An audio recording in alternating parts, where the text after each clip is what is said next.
నమస్తే welcome to four sides TV. ఏపీలో జరిగిన సార్వత్రిక ఎన్నికల్లో రాష్ట్ర ప్రజలు కూటమి వైపే మొగ్గు చూపుతున్నారని రాజకీయ విశ్లేషకులు భావిస్తున్నారు.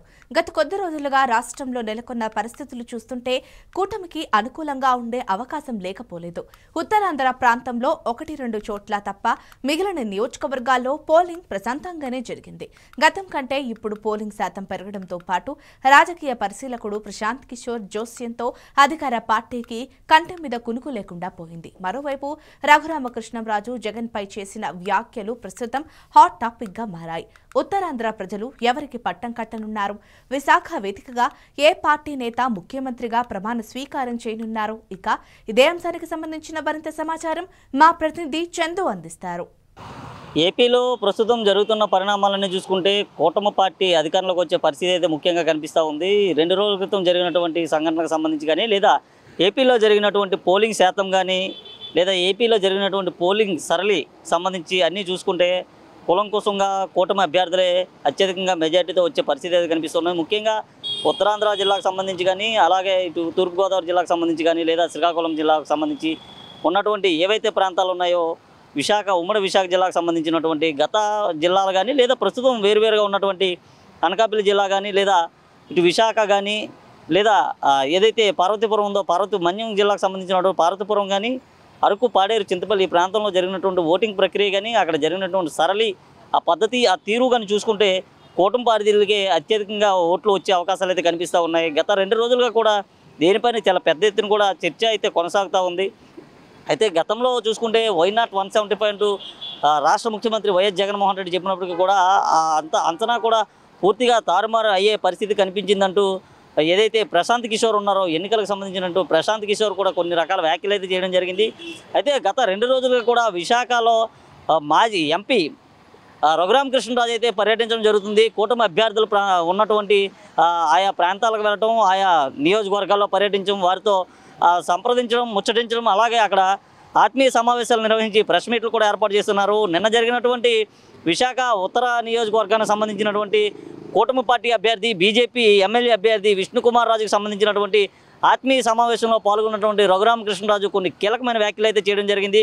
జూన్ 9వ తేదీన తప్పకుండా విశాఖ నుంచి జగన్మోహన్ రెడ్డి అయితే ముఖ్యమంత్రిగా ప్రమాణ స్వీకారం చేస్తారు అని అనుకుంటున్నారు, కానీ అది పిచ్చాసూత్రం నుంచి చేస్తారంటూ కూడా కొన్ని కీలక వ్యాఖ్యలు అయితే చేయడం జరిగింది. జగన్మోహన్ రెడ్డి సంబంధించి కానీ, ఇటు వైఎస్ఆర్ కాంగ్రెస్ పార్టీ సంబంధించినటువంటి అభ్యర్థులంతటిపైన కూడా మొట్టమొదటి నుంచి కూడా రఘురామకృష్ణరాజు అయితే కీలకమైన వ్యాఖ్యలు అయితే చేస్తున్నారు. అయితే ఈరోజు పరిస్థితి చూసుకుంటే భీమిలి నియోజకవర్గానికి సంబంధించినటువంటి అభ్యర్థి గంటా శ్రీనివాస్ వద్దకు కూడా వెళ్ళి ఆయన వద్ద కూడా ఈరోజు కొన్ని చర్చలు అయితే రఘురామకృష్ణరాజు అయితే పాల్గొనడం జరిగింది. గంటా శ్రీనివాస్ సంబంధించినటువంటి ఆ సమావేశంలో కూడా కొన్ని కీలక రకమైన వ్యాఖ్యలు అయితే చేశారు. జూన్ 9వ తేదీన రాష్ట్ర ముఖ్యమంత్రిగా చంద్రబాబు నాయుడు తప్పకుండా ప్రమాణ స్వీకారం చేయబోతున్నారు. కూటమి పార్టీ తప్పకుండా అధికారంలోకి వస్తుందంటూ కూడా చెప్తున్నారు. అయితే 2 రోజుల క్రితం జరిగినటువంటి సీసీ ఫుటేజ్ లీకేజ్ ఏదైతే ఉందో, దీనికి సంబంధించి పిన్నెల్లి రామకృష్ణకు సంబంధించినటువంటి సీసీ ఫుటేజ్ వ్యవహారం కానీ, లేదా ఓటింగ్ జరిగినటువంటి ప్రక్రియ కానీ, ఓటింగ్ శాతానికి సంబంధించి కానీ చూసుకుంటే అత్యధికంగా వైఎస్ఆర్ కాంగ్రెస్ పార్టీకి దెబ్బతీసే పరిణామాలు ఎదుర్కొనే పరిస్థితి అయితే ఎక్కువగా కనిపిస్తూ ఉంది. ముఖ్యంగా వైఎస్ఆర్ కాంగ్రెస్ పార్టీకి సంబంధించినటువంటి ఏదైతే నవరత్నాలు ఉన్నాయో, నవరత్నాల పథకాలకు సంబంధించి మొట్టమొదటి పథకాలన్నీ కూడా ఏదైతే పేదవారికి సొంతింటి కళ నెరవేరలేని పరిస్థితి చెప్పుకోవచ్చు.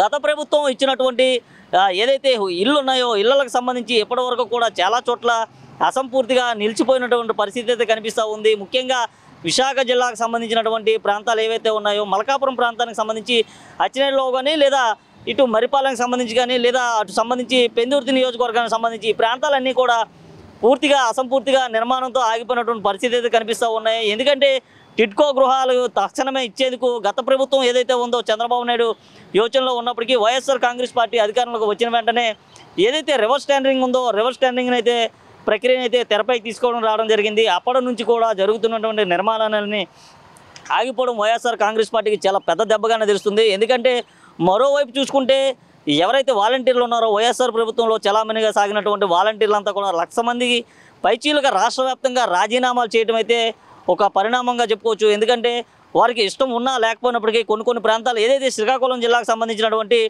టెక్కలి నియోజకవర్గానికి సంబంధించినటువంటి వైఎస్ఆర్ కాంగ్రెస్ పార్టీ అభ్యర్థి దువ్వాడ శ్రీనివాస్ చేసిన వ్యాఖ్యలు కూడా ప్రస్తుతం దుమారం రేపే పరిస్థితి కనిపిస్తూ ఉంది.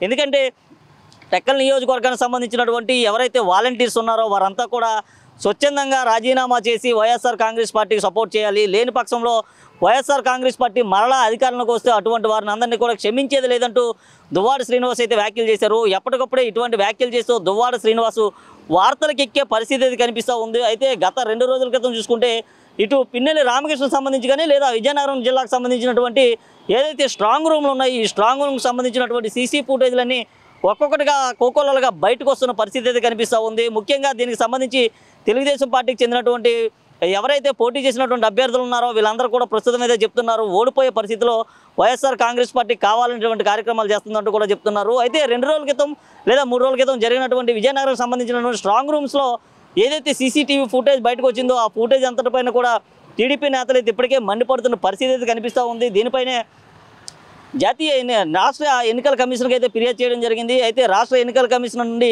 సెంట్రల్ ఎన్నికల కమిషనర్ కూడా తద్వారా ఫిర్యాదు చేశారంటూ కూడా తెలుస్తుంది. అయితే 2 రోజుల క్రితం విశాఖకు సంబంధించినటువంటి ఎంపీ అభ్యర్థి కేఏ పాల్ కూడా ఇదే విషయమై చర్చించడం జరిగింది. కేఏ పాల్ నిన్న జరిగినటువంటి పాత్రికేయ సమావేశంలో కూడా ఏదైతే స్ట్రాంగ్ రూమ్స్ ఉన్నాయో ఆ స్ట్రాంగ్ రూమ్స్ సంబంధించినటువంటి సీసీ ఫుటేజ్ లైవ్ లింక్ను తమకు ఇవ్వట్లేదంటూ కూడా దాదాపు 5-6 మంది ఎంపీ క్యాండిడేట్స్ స్వతంత్రంగా పోటీ చేసిన వ్యక్తులు కానీ లేదా ప్రజాశాంతి పార్టీ తరఫున పోటీ చేసినటువంటి కేఏ పాల్ కూడా దానికి సంబంధించినటువంటి సీసీ ఫుటేజ్ సంబంధించి ఇప్పటికే పలుమార్లు జిల్లా కలెక్టర్ మొరపెట్టుకోవడం జరిగిందని అయినప్పటికీ జిల్లా కలెక్టర్ స్పందించడం లేదంటూ కూడా తనైతే చెప్పడం జరిగింది. దీనిపైన ఎన్నికల కమిషనర్ దృష్టికి కూడా తీసుకుని వెళ్తాను లేదా సుప్రీంకోర్టు వరకు వెళ్ళి కూడా కోర్టులో వాయిదా వేస్తాను, ఎన్నికలు రద్దు చేసే విధంగా కూడా